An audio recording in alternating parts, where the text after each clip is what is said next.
Eens kijken. Festival balls. 6 stuks. Kijk, staat er nog een merk op? Ja, Tomaszek Fireworks. Er staat hier een gebruiksaanwijzing. Dat is eigenlijk een kleine shell kit. En dan met 3 ballen boven elkaar. Er zitten 6 stuks in de verpakking. Kijk eens. Het is maar een hele kleine maat. Het is iets van 2 inch. Nou, het is altijd leuk om gewoon eens eventjes te testen. Dit is de mortier die erbij hoort. Doet die shells doe je zo erin laden.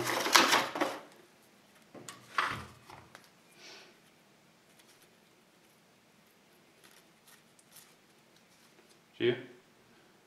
Deze laat je gewoon in de mortier zakken. En dan aansteken en wegwezen. Nou, we gaan binnenkort eens even een video zetten. Zo ziet het in de mortier uit.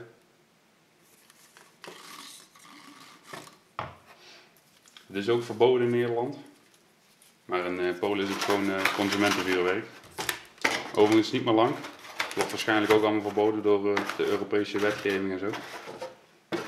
Maar ja, we moeten er nou nog maar eventjes gewoon gebruik van maken. Nu het kan.